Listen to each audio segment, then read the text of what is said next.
God knew that you're for me. Oh, it was written in the stars, the moon and the seas. And through all your love, completed half my day. Oh, how I feel with you, January's within my reach. So I say Alhamdulillah, I pray forever it lasts, and I just simply ask. It is a religion that is moderate in a way ti omukyala bw'abanga tayagala bufumbo for reasons that are authentic, they have an open door out. N'omwami kyekimu, equal rights. Bw'obanga owulira you're unhappy in a bad unhealthy relationship, you have an open window out. Thirdly, no woman is denied the right to divorce in case they find polygamy stressful. Now, there is a reason as to why I want you to understand whatever I'm saying before I bring whatever I'm going to bring. Obusiraamu tebukakangako omukyala sigala mu bufumbo ng'olina comments bw'olangira bbaawo okumulangira ekyalo kiramba bw'omuvuma naye ng'aye tobwagala. Islam never made it compulsory onto you okusigala mu bufumbo bw'otakola ki bw'otayagala. Temuvumya busiraamu in that angle. The second last is polygamy is a right. It's not mandatory. Siteeka for every man to marry more than a lady. Ngawe kitali teeka, it's their right to exercise in that angle. And lastly, polygamy turns out being a burden to men and a blessing to women. Nkoyeseza men and women, that's a key word, not man and woman. When you draw it to a personal level, oyina issues izo. To a society where Islam guides, it's a burden to men and a blessing to women, just like I'm going to explain. Ebintu ngebyo bw'obitegeera ng'omusiraamu, it helps into appreciating the reality. Now I have only 4 main topics in my presentation. The number 1 presentation is going to be about the whole approach the Islamic law gave to this whole polygamy story. Omusajja bw'abanga anaawasa omukyala asukka ku omu. Let every Muslim understand that polygamy was not invented by Islam. Omuntu yenna ayogera nga mukulu ng'agamba obusiraamu bwe baleeta polygamy, ky'otukolera kye kyokka tulaga nti you're too unserious to a level nti you don't do any research. Ate oyagala kwogera mu bantu. Islam never invented polygamy. Islam found polygamy in place, disorganized. What Islam did is to give a new shape and design to what we believe polygamy is. Now, we all know it's factual. Many societies, in any knowledge base you're having, baali bakiina nti gwe bayita omusajja tebamubalira bakyala babeera nabo. Now, visit any knowledge base you're having. Let me start with the culture one here. Kalo hizo bato kaddiye nnyo obanga okaddiye ekimala. Are you aware polygamy is news here in Africa? Definitely no.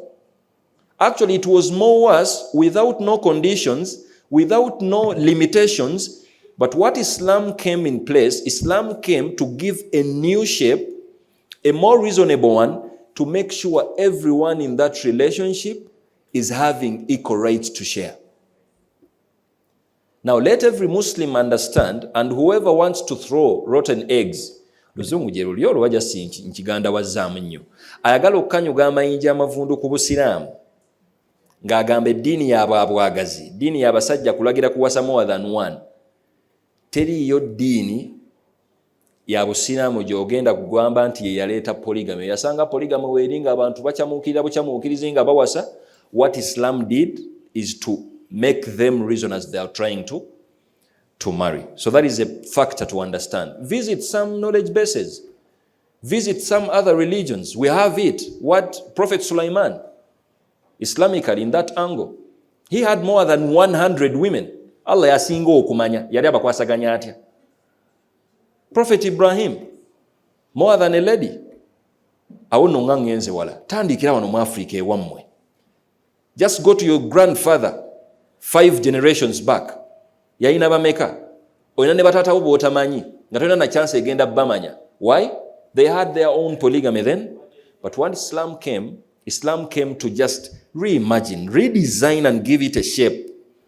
Kuba yakimanya nti omulembe gw'abasomi gujja yeffe nno wano. Allah subhanahu wa ta'ala in the Holy Quran, verse 3, Surah An-Nisa. Yavaamu ekiragiro. Wa in khiftum alla tuqsitu fil yatama. Bw'obanga otidde okwenkanyankanya wakati wa bamulekwa, fankihu ma taaba lakum minan nisa, then take an extra mile of marrying more than a lady, bosiimye osobola okuwasa ababiri, abasatu, abana. Wa in khiftum alla ta'dilu, bw'oba otidde nti you're not going to be just with them, fawahida, then stick on one lady. Now, another factor here is Islam is the only religion that made it authentic that it is an option to only marry one lady. You won't find it in any religion authentically. But if you've researched well, it's only authentic in Islam that we take it as an option. Time is limited, and I just want to make sure my presentation is done justice. News of Butageng and not details, but it is also a factor. Now, Aisha radhiyallahu anha byamusobera. Byamusobera n'abuuza nabbi nti aya zikwatagana zitya n'abantu ate bamulekwa ate n'okuwasa bikwataganira wa? A companion one day marched to Aisha radhiyallahu anha, and then he was like, I want to understand this verse.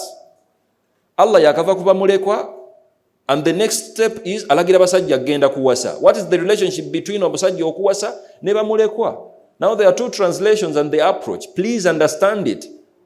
The first approach is olutalo lwaliwo olw'obusiraamu ghazwatul Uhud. Fenna tukimanyi baatukuba.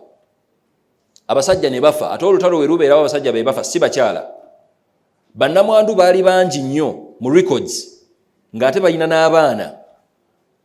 So the essence was approach esooka nti Allah yali alagira basahaba abaali prioritizing to have an orphan nga bamulabirira ng'asobola okulabirira omwana omuwala n'akula omwana n'anyirira ebisusse n'ayagala okumuwasa ate nga yabadde amulabirira nekiteekawo okukyankalana ate ye mukama we ate yalinga taata we ate yagenda omuwasa kati ate agenda mulyaza amanya agenda muwa amahala atya nga bibuzaabuza. Now it was sensitive in a way nti omuntu okubeera omwenkanya to such a girl gwaleze mu makage for 20 years kimubeerera kyangu okumulyaza amanya okusinga gwawasize ewalala nga tamuyinaawo kati kakwate. Aya kwe kuva Allah n'agamba nti wa in khiftum alla tuqsitu fil yatama. Wemba mufunyeemu ng'abantu abategeera nti you are not going to be just, practice justice with these girls abakuze mu maka gammwe, take an extra mile of marrying elsewhere. Babiri, basatu, bana, or making a sure and tokolaki, tobera unjust. And the second approach is, mulimu abamanya batuuka n'okugamba nti Allah ayeno yajogera nga asaasira nnyo abakyala abalina abaana and they don't have marriage.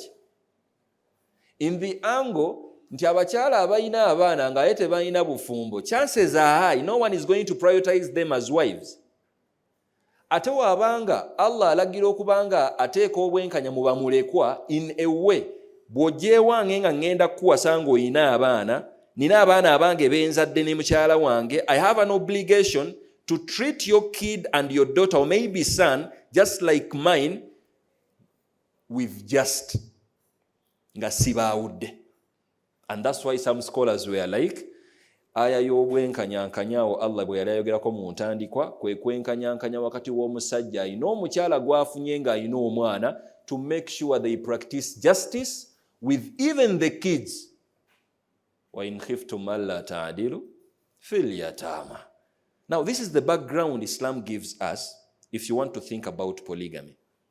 And Islam, as we term it, it's guidance to the society. Obusiraamu buba buwa amagezi, busukka feelings z'omuntu, busukka entegeera y'omuntu, and we prioritize the greater good. Now, if there is the greater good, we are going to always prioritize that, because if the society is perfect, that's where your kid, boy, is going to get a wife tomorrow. And that's the guidance Islam yetuwa. Let me switch to the justification of polygamy now, from the logical part of view. Abantu ebiseera ebisinga, if they are trying to throw rotten eggs to polygamy, buli muntu alina by'ayogera, tetuganye. Nayagadde nnyo nfuneyo omuntu mu audience nga mukambwe nnyo tayagala polygamy. I know you there. Please. I have limited time. No? Yes. Yes. I need someone who is pro-polygamy and someone who is oppo-polygamy. I recognize the arrival of Hajakram Lubega, Director, Omka Foundation.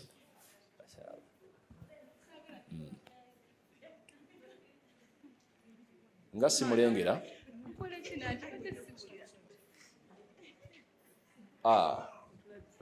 Sister Khadija. Naam, Sister Khadija, oli kuki? Owagira polygamy oba? Assalamu alaikum wa rahmatullah. Wa alaikum salam wa rahmatullah. Sagala bikolwa biri mu polygamy.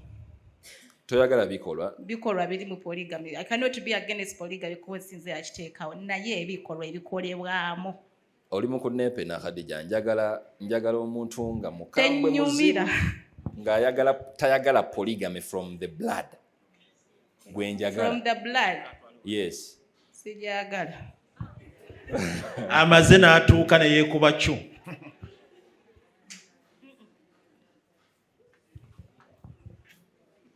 Yes.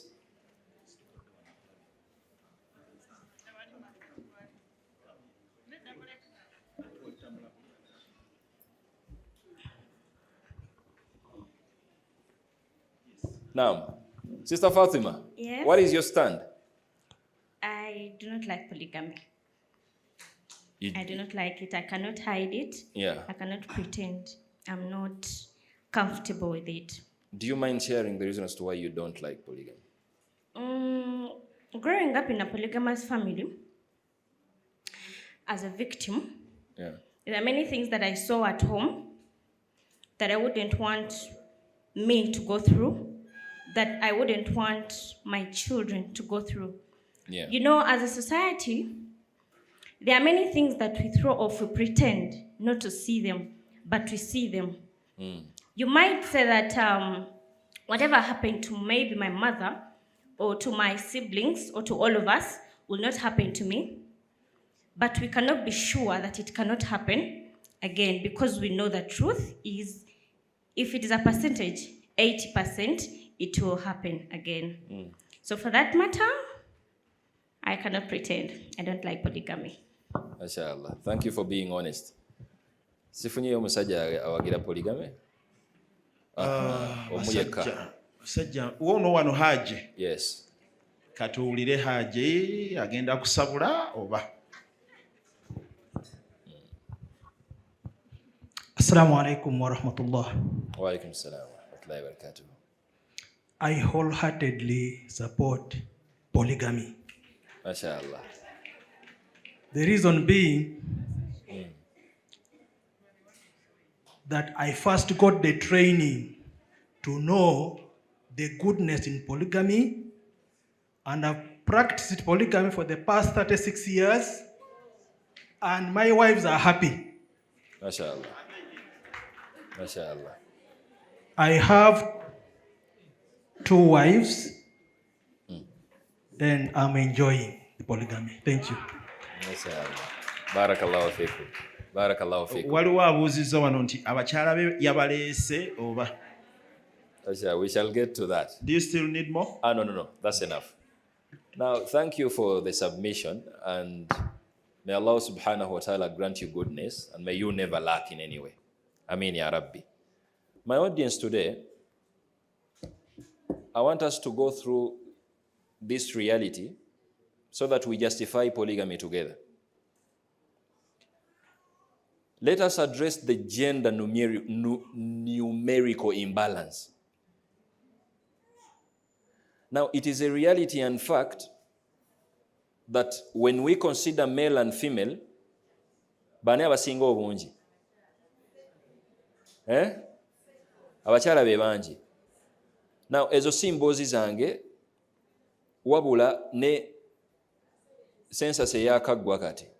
It is a reality nti abakyala bangi as compared to males. Si n'ekyo kyokka, I took it as an obligation to interview some pediatricians nga mpulira njagala kukitegeera butegeezi. Mujja mutya okubanga mmwe bangi nga ffe batono. One honest one yaŋŋambye yaganye okumwogera erinnya ndoozi engeri gy'abadde omukyala muyinza omubuukira ennyo. N'aŋŋamba nti the reason as to why it is such, if you're well versed medically here, you know omwana omuwala in the infant stage is more strong as compared to omwana omulenzi. In that angle, abaana abalenzi nga bato bafa nnyo as compared ku baana abawala. It is even got nti ne mu busiraamu ebaffe it reflects. That's why omwana omuwala bw'akufukako onaaza olugoye, omwana omulenzi bw'akufukako omukola ki? Now, we are built differently. Nti omwana omulenzi gy'akoma okukula gy'akoma okuba n'amaanyi, gwe omuwala gy'okoma okukula gy'okoma okunafuwa. And that reality brings this imbalance now as a reality. The second factor is the birth rate. Visit any general hospital you know. Ask for statistics. Numbers never lie. Buuza nti mu mwezi bazaala abaana abalenzi bameka n'abaana abawala bameka. Ekyo Allah yakiinako obuki? Kale katuveewo okuba oyinza okugamba nti wagenda mu ddwaliro nga by chance baana abalenzi be bakola ki? But let's get to the death risk. Baani abasinga okufa in your logical sense? Ffe tufa nnyo kubanga whatever we do ekitufuula n'abasajja kuba protectinga. Meaning, omubbi bw'ajja ewange sikirowooza nako, njaffa naye nkuleke ng'oli nnamwandu ne bbawo kyayina kati ate ggwe bw'ajja weekweka amabega wa mugongo gwe. Ndeesa example ya mubbi, but they are engineers, emirimu abasajja gye bakola egy'enjawulo. Maybe they are not white collar jobs. Chances are high nti omusajja oyo ne stress gw'ayina agenda ffa kusooke. That's why mu ebiraamo by'abasajja bingi as compared ku byammwe ne oba oyina ssente. Kuba kimanyi akola to make sure wooli ng'oli mulamu. So that reality of numerical imbalance tetwenkanankana abakyala bangi baifa ate abasajja batono. Now, there is something we need to add into that factor. Abasajja batono n'abategeera batono nnyo. Abakyala bangi n'abategeera era bakola ki? Batono nnyo. Kati there is a chance mu basajja abatono betwogerako mulimu abali mu kkomera. You don't need a husband ali mu kkomera. Mulimu abaana abato. You don't need them as husbands. Chances are high nti ennamba yeeyongera kukola ki? Ate okoze ne ku ssente. Osomye n'okusoma. You don't need a man who doesn't reason like you reason. Kati imbalance eyo had to at least get justice. That's why Islam at one point brought 3 options. Option number 1, let us try the one man, one woman story. Tugambe nti abakyala bangi n'abasajja batono, buli musajja awasa omukyala omu abasigadde, let them be deprived from marriage. Nga tugamba nti it will not work for us. Buli azadde ku mwana omuwala akimanyi nti alonginga okulaba omwana we nga bamuwasa. Buli azadde omwana omulenzi ayagala kulaba nti mutabani waakola ki? Awasa. But if it is a one man, one woman story, kugwe kiyinza okukolera kubanga oli mbufumbo, but as a society, bwe bakuwa n'abakyala w'ekitundu, ogenda kudiba ne one woman, one man. Because when a lady is not married, there are higher chances okubanga obwononefu kukola ki? Naddala nga mulamu. Now, one man, one woman tetukola ki? tetukolera because we can't opt to that. Kati ffenna tutudde tuyise ekiragiro nti bannaye one man one woman mukole mutya mwewase. Many ladies out there irrespective of status and gender bagenda kumaliriza tebalina bakola ki, tebalina basajja, tebalina bufumbo in that case. The second option, what if we try out whatever is happening right now? Buli musajja sticking on to one official woman. Nenga ina batambula nabo ku mabbali mu bwenzi. Limitless numbers. Is it happening or not? It is happening. Abasajja abatatizi bajjudde ku mulembe guno. Tawasa. Aina gwe mukyala we bwogo. Olinze baana nga afudde. Now it doesn't make sense. We can't sit down and we are like logically let's go with that. Abasajja tubatende ko butabavunanyizibwa. They are busy just going on and marrying. Nga teba welcoming akola ki. It can't work for us. Now Islam brings the most moderate option. What about trying out one man, more than one lady story, but with equal rights? Nti omusajja awasa abakyala tetumuyinaako buzibu, naye buli wamanya nti awasizza omu, babiri, basatu, tuyina conditions ezimubeerako nti okay, you need to be just with them, you need to love them, you need to take care of them, do your responsibility as a man. Definitely this makes sense. And that's why Islam is like, we are going to go with that. Nti omuntu kabeere awase, naye bwana awasa, tuwawukanemuko ne polygamy emanyikiddwa.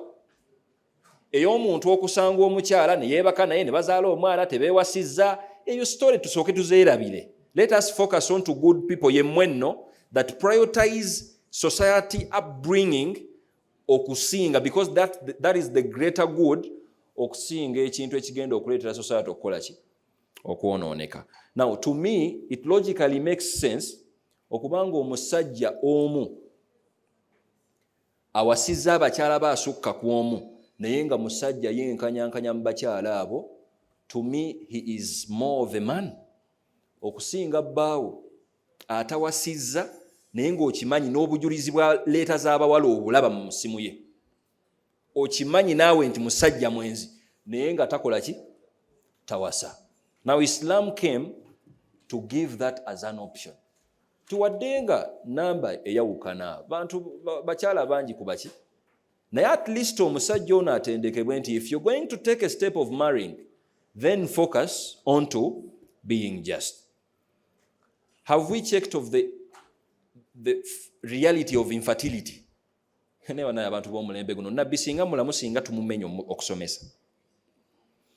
Buli century eyitawo, there are higher chances of ladies getting anomalies, incapabilities when it comes to giving birth. It is evident nti omukyalo olwalira okufuna olubuto n'alusitula emyezi 9 abamize pharmacy ennamba. It wasn't like that way back. Kiba kitegeeza nti if you think top, what is going to happen 50 years from now? Kati that infertility rate is also a factor that is going to logically prove polygamy. Because with infertility, there are two options. You either divorce that lady or you marry the second lady. Now Islam is not going to encourage you to just pin someone for something chatalina capability. Maybe azadde omwana omu babiri ne bamukomezza. Muyingiramu n'ekyabaana abangi. Omusajja ewawe bali babiri bokka ekika kyaggwayo batono nnyo ne meeting tejjuza lujja. Ate nga balina okuzaala bakole batya? Kati nga adda kuggwa abasawo bakugamba dda nti toyongerako baana. Noganze bannaye wadde munkomezza nze munnyongere omusajja anaatera okuwasa. Ofiira bwereere. You don't have control over that. Zaala abaana abasawo be bakugambye with whatever reality you're facing. Tewenyigira mu ttabbu ya musajja kuba toli muki? Toli musajja. Ojja mmenyeka nnyo omutima ng'obikoze era asigale ng'akoze eki? Awasizza. Now it is a reality happening now. Tinaabaana baffe abato abawala embuto ezisooka zivaamu mangu. True or false? True. Zivaamu nyangu ne rate y'embuto okuvaamu kati yakola ki? Yayitirira. It is a factor also. Addressing the less privileged women.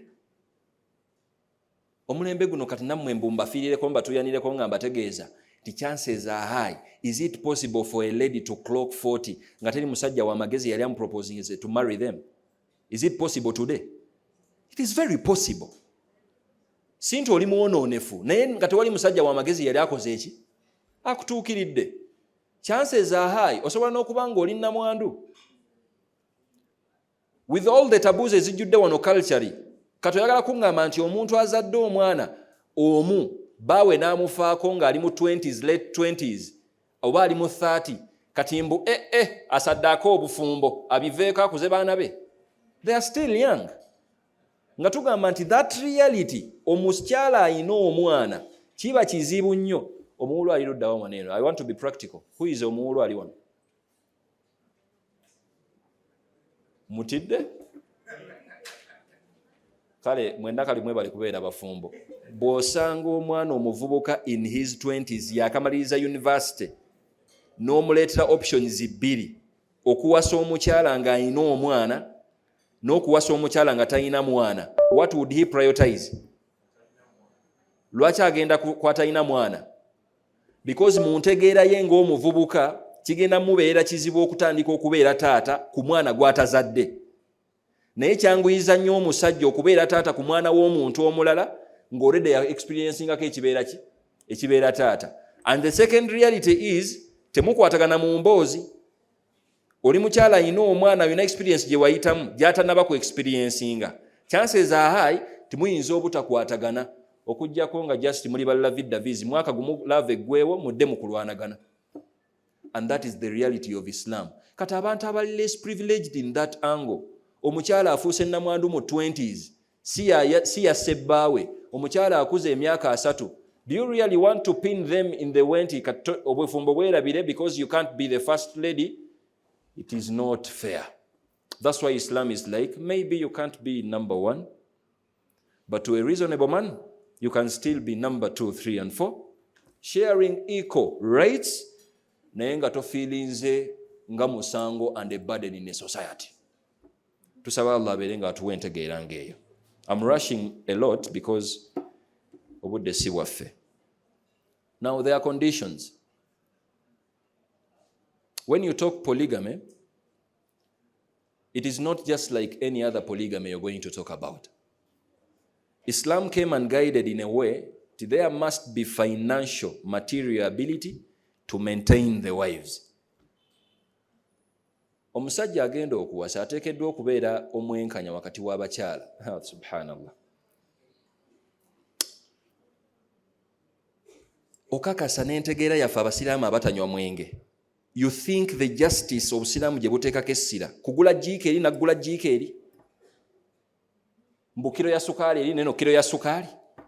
Definitely no. Islam is addressing equity. Omusajja nnyini kutambuza makaage alina okumakinga sure nti obwenkanya buli mu bakyala abaawasizza in that angle. Equity in a way ti omukyala wo nnamba emu waabanga alina abaana 7 nga namba 2 alina omwana omu, sukaali gw'ogenda oggula ewa nnamba emu ayawukanira ddala ne sukaali gw'ogenda oggula ewa nnamba 2 kuba bali babiri. Ekyo teweetaaga hadiisi kufiirako. Olina n'okitegeera nti the reality with justice, abakyala boowasizza tebaakulira wamu. Justice in a way ti olugoye lw'oyinza oggulira mukyala nnamba emu eyinza obba preference ndala nga ne nnamba 2 alina preference ndala. But definitely with change of preference, it means change of value. Kati mbuki weekako olugoye lw'otayagala mbu olw'okuba oyagala ku meetinga n'ennamba emu, lugambo lwe lukozesa abantu abali mu polygamy. Tugenda boogerako mu maaso awo. But if everyone focuses on their story, zaala abaana beera mu bufumbo, fa genda mu jjana, period. Okusinga bw'ogenda okubeerawo nga creating anxiety for your own self. Now, justice in Islam is in that angle. Omusajja akubirizibwa not to be materialistically justice, but to make sure he takes an extra mile. Beera mwenkanya ku bakyala bano. Mu bwenkanya bw'omusajja kwe kumakinga sure nti ebya nnamba emu tabireeta wa nnamba 2. Mu bwenkanya bw'omusajja kwe kumakinga sure nti agezaako mu mbeera ye okumakinga sure nti bakyala be akoze kyalina okukola ki? Kyalina okuba nga akola. exercise justice between the co-wives. Kakati Allah mu Qur'an yakimanya nti abakyala engeri gye bali biased already, which is very okay because it makes news okubanga oyagala nnyo polygamy ng'ate ffe tulowooza togenda mukola ki, togenda mwagala. In a Quranic verse, Allah was like, وَلَن تَسْتَطِيعُوا أَن تَعْدِلُوا بَيْنَ النِّسَاءِ. Now, men who are here, you're not going to, وَلَوْ حَرَسْتُمْ. Togenda kusobola, kwenkanyankanya, materialistically, even emotionally, with the wives bowasizza, ne onaboogezezzaako. The reason as to why this verse was there, yali tekubiriza basajja butenkanyankanya, naye nabbi yali awulira nga kimutuddemu. Ayina abakyala bangi naye awulira oluusi omutima gwagala okwagala namba 2 okusinga namba 3 namba 9, nawulira nga it is burdenful. Allah namutikkulako omugugu nti when it comes to love and loving someone, it is something you don't have control over. Kubanga omuntu yatendekebwa okwagala omuntu amuwa emirembe, teyatendekebwa kwagala muntu gwasoose kuwasa. Now chances are high okubanga oli namba 1 oba 2 oba 3 oba 4, naye ng'obwa namba 1 ng'ate bbawo awulira emirembe wa namba 4 okusinga gwe gwamaze naye emyaka 3. Just like chances are high okubanga ne namba 4 gwaleese kagimumaleko gyamusanze nga bamukoze eki, nga bamuwadde. Kati Allah kwe kuvaamu ebigambo nti walan tastati'u an ta'dilu. Don't put polygamy onto that delusional factor. Mugezeeko okubanga mwenkanyankanya materialistically, bayise bulungi, tobaleetera kubanga ate obujja obumotivatinzi. But when it comes to emotions, kasita tukibalaga nti opreferring omulala, gwe just kimanye nti akutebenkeza namba 1 oba 2 oba 3, tokiraga, tokinyumyako na kinyumyako kubanga bajja kyogera akimanye, kikubeeremu, Allah abeere nga akusaasira, owangaale, ozaale, oyingire jjana. Tusaba Allah abeere nga atuwa entegeera ng'eyo. Waliwo n'abantu kye basinga okwogera before I jump to the misconceptions nga mmaliriza because we are time bad. Abantu abasinga bakulembeza nnyo the biological satisfaction in polygamy. Ate nkakasa njogera n'abantu bakulu, temugenda kummenya nnyo kutegeera. Do you think it's realistic okulowooza nti omusajja ayina abakyala 4 okujjako ng'olowooleza mu ango ya bwagazi? Kati mbu ku Monday abadde ne biology ewa namba 1, bwakeereramu ku namba 2 munawe omwesunze nnyo omumenye biology, newo namba 3 namba bulamu ki bwe muli living, eyo si firimu eyo. Of course, some of the interpreters of the Quran went further to analyzing that because it is sensitive. Obwagazi okubanga you meet the satisfaction, it's not a factor solely gyogenda considering because it varies. Mulimu factors nyingi eza affecting obwagazi bw'abasajja. True or false? Very true. Kati in the sense nga abayivu batuuka n'okugamba nti walau harastum, omusajja okujjawo ng'oyagala okufa amangu, gwe kiteeke mu priorities nga kyekyo. Tugamba nti it's not going to be real. Leka abantu ba appreciating eddiini in that understanding nti omusajja abeere healthy kituprioritizinga. Kubanga kimanyikiddwa the more centuries tezigenda mu maaso n'abasajja tunafuwa. Nga nammwe ekiri okuzaala kwayanguwanga emirembe emabegakaawo, kati kugenze kukola ki? Kukaluba. Katimbo ki? The reality is you need a healthy man. You don't need an immoral one. Kubanga tewaliiwo training ya polygamy before marriage. Nti omuntu asooka ayagaleko abawala nga 8 wana labo baana asobola polygamy, kana tamala ayingire polygamy asooke naye abakwasaganye. It's not there. It is an experience omuntu gy'asookeramu ng'ate talina we yali experience nzewa emabega. Now that approach will help us as Muslims to understand that polygamy is not a sin and is not a threat to the society. Njagala okumaliriza with misconceptions. Misconception number 1. Ladies who normally make mention tibaba bidda abasajja. Isn't it? They don't steal a human being. They steal objects. Tebabba muntu ategeera. That is a sad reality you need to take up. Teri yabba musajja, teri yabba mukyala. ogezaako kudduka reality okuteekawo ekinaakutebenkeza.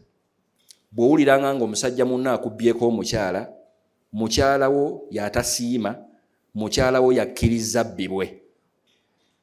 Bw'owuliranga ng'omusajja awasizza omukyala omulala, it has nothing to do with akubbidde omusajja. Ono omusajja ategeera, tanywa na mwenge musiramu munno. Kiba kitegeeza nti agenza okumuwasa nga naye amurespectinze ng'omukyala. So that misconception is also supposed to be understood in that angle. Bw'owuliranga nti omukyala mufumbo, regardless of the number, oba namba emu oba bbiri, that is also a discussion of another day. Philosophy wa numbers, ani atandika atya, ani yazibatuuma, ojja otya okwetuuma, and who is number one really? Gwe basoose okuwasa oba gwe basoose, like it comes with a lot. Ne kyenjagaddemu kyekiriwa, tebabba bantu. They still objects. So if your spouse and partner is an object, chances are high bajja kumubba. Naye bw'abanga human being, they decide to start a relationship with people. So now stop demeaning and devaluing people who are already in marriage in that angle. Now the second misconception is polygamy caters for men's desires. The reality is tewaliiwo muwendo gw'abakyala gusatisfying a man's desire. I need to remind you that. N'abakyala abana tebasobola. It's the reason as to why in Obusiramu, polygamy w'Obusiramu, you're limiting to a number of 4.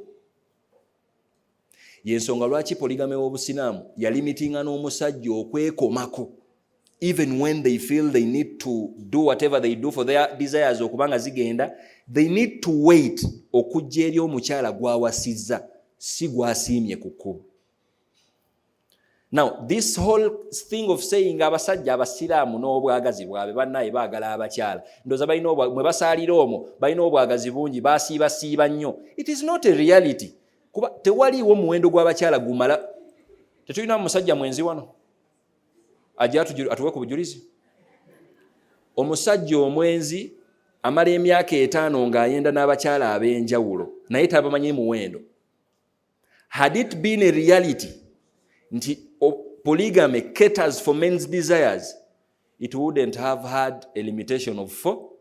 Ne Allah yandigambye nti teweetaga na muzadde wa muwala wakubiri wa wakusatu, tambula butambuza akuyungidde, mwetolere salaamu afuuke mukyalawo, because desires zikoze zitya.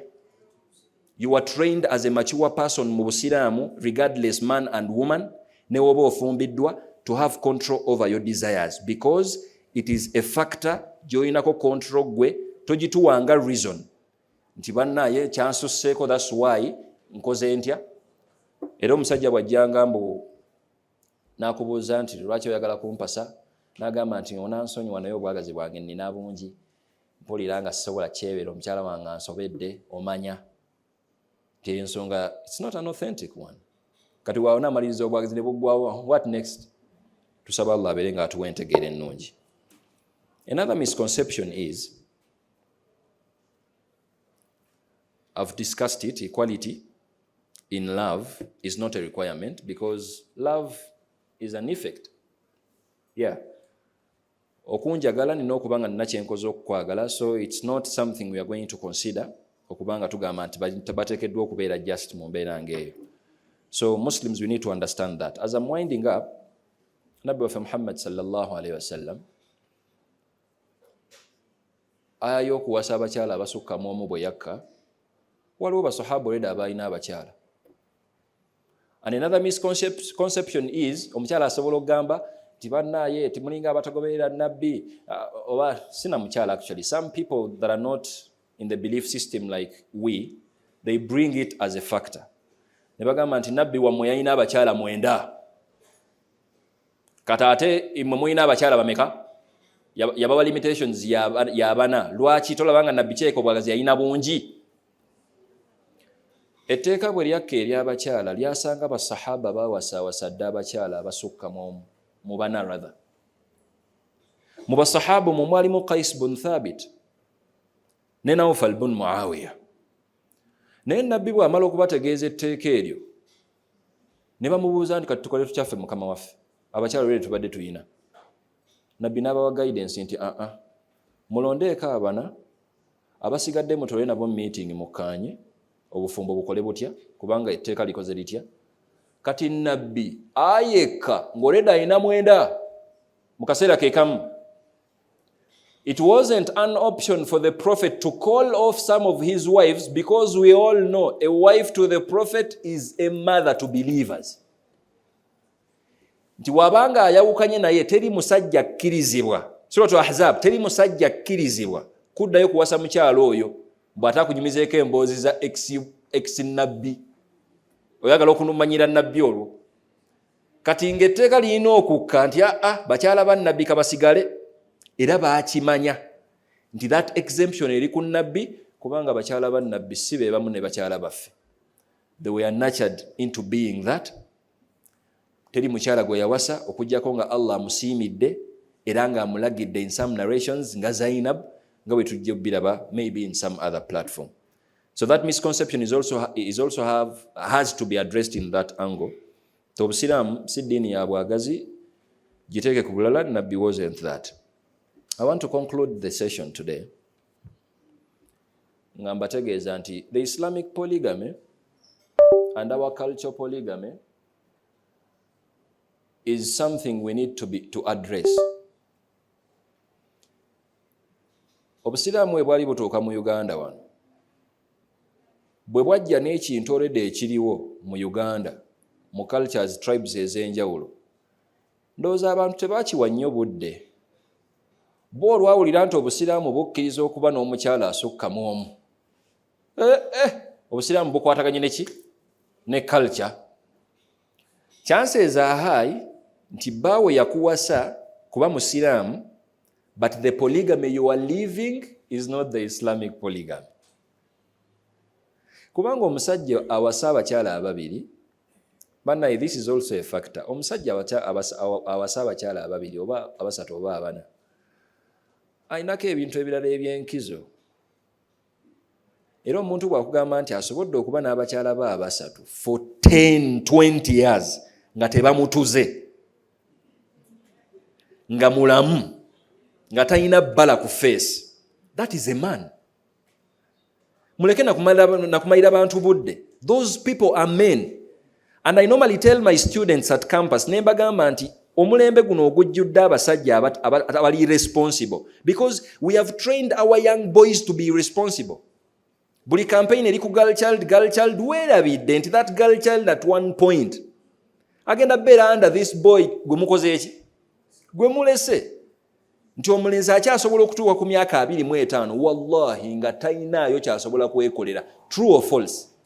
Wali okirabyewa emyaka nga 15 emabega ng'owa 25 talina na nnyumba. Abaana batandikanga kuyigga ku myaka 18 ng'akimanyi nti edduniya ngitandiseeko. Myaka 2 ng'awasa mukyala, 3 ng'alina abaana be n'abakyala be 3. Today omuvubuka atuuka n'3 nga tamanyi na papasi ye ya bulamu. Now, chances are high the few men that have taken a decision of extending bagambe nti okay, katubeere n'abakyala amaka agasukka mu gamu. That is a step that is made by men. Tusaba Allah abanyweze basajja mmwe. Ate njagala okubawa obweyamu nti ejjana mugenda kugiyingira. Kubanga society yaffe yonna ejjudde bwonoonefu. Kati mbu Allah anoonya ab'okwokyanga g'olyawe yawasa.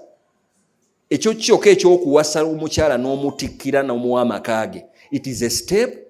Ebyammwe bijja luvannyuma mbale simanya tonyumyako naye simanya muyombagana ebyo bya kifumbo. Naye ffe society ky'otukoledde, you have made our society a good society.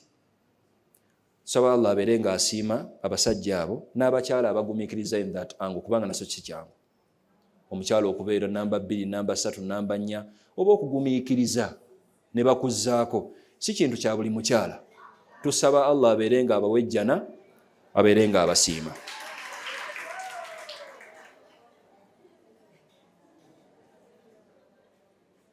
Kati ekinjogeza ku nsonga eyo, polygamy waffe owa culture n'ow'obusiraamu oteekeddwa okumanya polygamy ekyomutuufu gw'olimu. Oyinza okuba nga olw'okuba bbaawo omusiraamu kati olowooza oli mu Islamic polygamy, naye nga amazima gali nti oli mu polygamy wa culture. ate owakali kyoyo obusiraamu gwajja ne bumugjawo owakali kyo mumumanyi omusajja asajja laata muleke azaala abaana ku mabbali ezo hadiisi ezitalinako wadde sanadi muleke azaala abaana emabbali eyo gwe mukyala beeraawo kati n'omukyala ali mu bufumbo banayinza omukyala kambeere wano omusajja abaana bandeetera bonna bonna nze nja kukola ki nja kulera omusajja alina entegeera bwetyo tujja kutuuka n'omukyala tumugambe nti engeri hadiisi eno gyetalina sanadi gireke ne mukyala wagiteeke mu nkola engeri gye muli abafumbo naye muleke azaaleko ebweru aleete abaana mubakulize wano leete azaaleko ebweru aleete omukyala mubakulize wano. The last misconception olw'obudde, omukyala asobola okubuuza nti lwaki obusiraamu tebwatukkiriza kuwasa naffe basajja kusukkamu omu kufumbirwa rather ennaku zino bawasa abakyala beepansa ennaku zino bawasa n'abakyala bawasa n'abasajja rather naye it is something that is used with people who are against Islam. They are like obusiraamu lwaki tebwakkiriza mukyala kuwasa oba kufumbirwa musajja asukka mwana mwomu ne bukkiriza abasajja ensonga eriemu obutamulabudde. Ani yali akozeeko obwa sex worker wano nga tonnakola tawuba? It has never been a threat omukyala afumbiddwa ew'omusajja nga kimanyikiddwa bulungi nti consummate we ye bbaawe yekka. They have never been threats as compared ku mukyala nga yeebaka n'abasajja bangi. Obudde butono tebumala naye noonya mukwano gw'omusawo omubuuze kabenje ki okay. Mulaba sex workers abo teriyo bantu basinga kwekebeza birwadde. Even in the West, US in particular, if you travel enough and do some interviews necessarily, because numbers never lie, all sex workers balina routine naddala mu nsi ezitabalinaako obuzibu. They have a routine nti mu mwezi oba mu wiiki babakola thorough check-ups sexually at least twice. Ng'ensonga enkulu lwaki babakola check-ups ezo, even when you inquire them nti gwe omukyala omufumbo bakakukolako check-ups mmeka ne bakyala bo? Definitely no. Just obeeramu na mukyala mwenzaawo n'omugwamu n'omugoba naye nga check-ups tezeetaagisa because mature people have come to agree nti tuli mu bufumbo katutambuze obuki. The gist of the matter is the semens of I don't want to be vulgar. The fluid gye wavaamu ezaala the sperms of a man were not designed to meet in one womb. It is the reason as to why Islamically kimenya mateeka omusajja okubanga yeebaka n'omukyala ali olubuto naddala nga siwe. Muleke azaale omuwoowe naawe otandika omuteekamu abaana ababo. The one reason is ensonga esooka that water was not designed to meet in a womb. Sex worker yenna ali wano kajjambo naye ensonga lwaki oli mulwadde because weebaka n'abantu abo abangi. You're filthy in that way. Kola tawuba mangu genda weejjanjabe. Look for one man, be with him. Ekyokubiri tibambi omukyala teyandimazeeko. When it comes to the child legitimacy, kyanguyira nnyo gwe okutegeera abaana bange wemba nina omukyala asukkamu omu n'omanya nti abaana ba Shk Bulafu beebo kizibuwalamukko wembanga nange nafumbirwa ow'omukyala kati mbu omukyala oyo ayina abaana legitimacy eba etagala. So that's the one reason as to why obusiraamu bwateekawo that position ti omukyala it is not her position okubanga atabika abasajja naye ate omusajja Allah bw'ateekamu obwangu aba asobola okutambuza amaka ge. I want to conclude nga mmaliriza n'ensonga bbiri. Ensonga esookera ddala, please, if you're in a polygamy story, try your level best to make it a right story. Saba Allah abeere nga abaguiding. I'm not saying it's easy. N'omusajja abirimu nkimanyi si byangu ove wannamba emu ng'akunyizizza ate olina okuseka ewannamba bbiri tomuwa bizibu ebyo like olaba nga kizibuwalamukko. Bambi gumiikiriza. Thank you for doing justice to our society. tusaba Allah abeere nga akuwangaza bw'otyo, gezaako mu busobozi bwo ofe oyingire ejjana.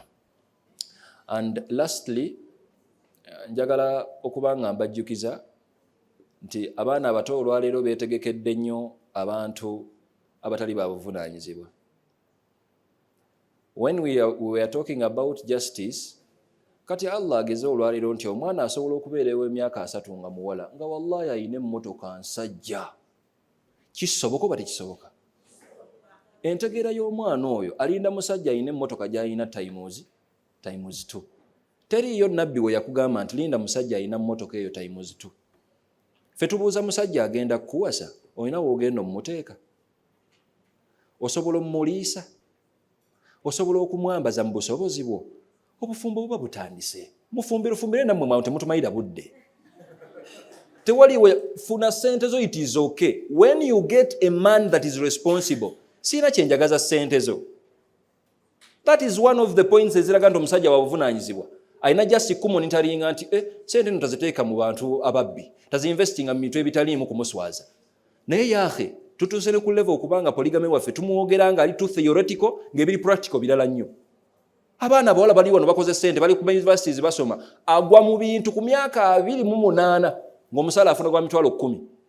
Basajja bameka bafuna emitwalo miliyoni 2 b'olinze? Tuli bameka? Nange siriimu nno. Naye jasimbuuza bali bameka abasajja abo? Batono. Now, if we want our society, abaana baffe tubatendeke nti obufumbo buli basic like that. Tusooke ffenna tuyingire obufumbo tutandike okudiringa n'ebiriyo. Bannaaye ate katono wa lugambo, ate katono wagira bw'ati, teyenkanyankanya, naye nga tukendezezaako abaana baffe okubanga bali kuki?